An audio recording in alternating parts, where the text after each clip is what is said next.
मेरे कष्ट का कारण केवल इतना है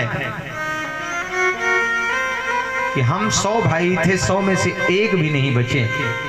पांडव 5 थे, 5 में से एक भी नहीं मरे। यही मेरी पीड़ा है। अश्वत्थामा ने कहा, मित्र, आपने जिनको जिनको भी अपना सेनापति बनाया, वो सचमुच में युद्ध भूमि में युद्ध धनुष बाण लेके आपकी ओर से खड़े थे, लेकिन सत्य तो ये है कि वो आपसे ही युद्ध कर रहे थे। भीष्म पितामह ने प्रतिज्ञा की, जिन पांडवों को गोद में खिलाया मैं उन्हें नहीं मारूंगा, सेना मारूंगा। द्रोणाचार्य ने कहा, मैंने जिन पांडवों को शिक्षा दी मैं उन्हें नहीं मारूंगा, 10,000 सैनिक प्रतिदिन मारूंगा। कर्ण ने प्रतिज्ञा की, मैं अर्जुन को छोड़ के किसी पांडव को नहीं मारूंगा, और एक बार नहीं कई बार पांडव हाथ लगे लेकिन नहीं मारा। मित्र, तुमने ये अवसर यदि मुझे दिया होता, मुझे सेनापति बनाया होता, तुम एक की बात कर रहे, मैं 5 पांडवों की हत्या कर देता, कोई नहीं बचा।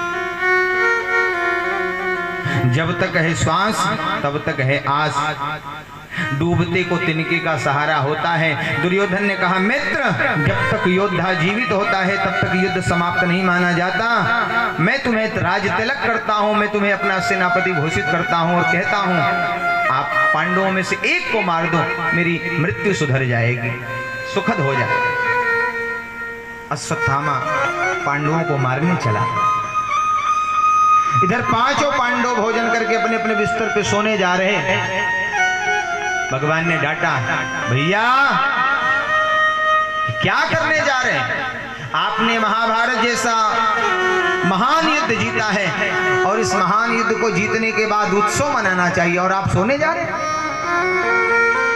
यहाँ कोई प्रधानी जीत जाए तो सारी रात पड़ाका बजता है, हा? और तुम महाभारत युद्ध जीत के सोने जा रहे हैं, चलो उत्सव मनाना। भगवान 5 पांडवों को लेके उत्सव मनाने चले गए। जहां पांडव सोते थे वहीं 5 पांडवों के 5 बालक जाके सो गए। और रात में अश्वत्थामा आया, उन 5 निरीह बालकों को मार करके उनका सिर काट करके थैले में भर के लेके चला।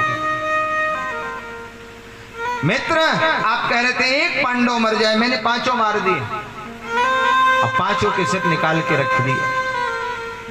अट्टहास करके प्रसन्न होकर के हंसने लगा। ध्यान दें, इतनी भयंकर पीड़ा में है, जंघा टूटा है, फिर भी दुर्योधन अट्टहास करके हंस रहा है। लेकिन जब उन 5 सिर को हाथ में लेकर के देखा नजदीक से, तो उसे बहुत रोना आया, क्योंकि ये पांडव नहीं, पांडव पुत्र थे। और मैं आपको बता दूं, दुर्योधन को वरदान था, दुर्योधन तुम्हारी मृत्यु तभी होगी जब एक ही समय में तुम्हें सुख और दुख आएगा, तभी तुम्हारी मौत होगी, अन्यथा तुम नहीं मरोगे। पहले तो सुख आया क्योंकि वो हंसा, यह समाचार सुनकर के पांडव मारे गए। और फिर उन 5 बालकों को देख करके वो रो पड़ा, अरे पापी, ये तूने क्या किया? हम भले ही शत्रु थे लेकिन हमें भरोसा था, विश्वास था, हमारे मरण के बाद ये 5 बालक यदि अपने पूर्वजों का पिंडदान करते तो हमारा भी करते, हमें तिलांजलि देते। लेकिन पापी, तूने आज उस तिलांजलि से हमको वंचित कर दिया। हमारा इहलोक बिगड़ गया था, तुमने हमारा परलोक भी बिगाड़ दिया।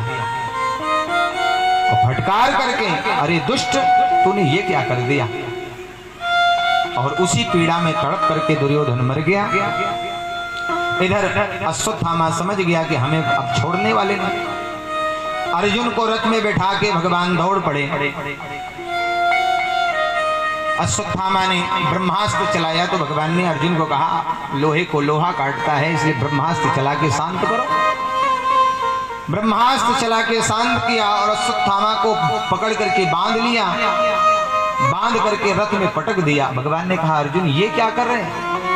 बोले, प्रभु, ये इसने जिसका अपराध किया है उसी द्रौपदी के सामने हम इसे मारेंगे। भगवान ने कहा, यही आपकी गलती है, यदि मारना है इसे अभी मार दो, अन्यथा नहीं मारना, तुम मारने नहीं पाओगे। अर्जुन ने कहा, नहीं प्रभु, आज तो इसका संहार जरूर करेंगे। और बांध करके अश्वत्थामा को लेके गए और समस्त सभासदों के बीच में, सभा के बीच में ले जाकर के खड़ा कर दिया। और जैसे ही खड़ा किया, द्रौपदी ने अश्वत्थामा को बंधन में देखा। द्रौपदी दौड़ी दौड़ी आई और उसके बंधन को खोलते हुए बोल पड़ी, मुच्यताम मुच्यताम ऐसे ब्राह्मणों नितराम गुरु। छोड़ दो, छोड़ दो, छोड़ दो। सबने प्रश्नवाचक प्रश्न किया, क्यों?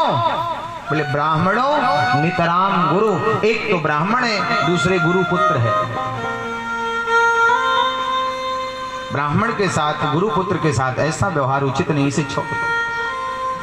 बोले देवी जी कैसी बात कर रही? अरे इस पापी ने आपके 5 पुत्रों की हत्या कर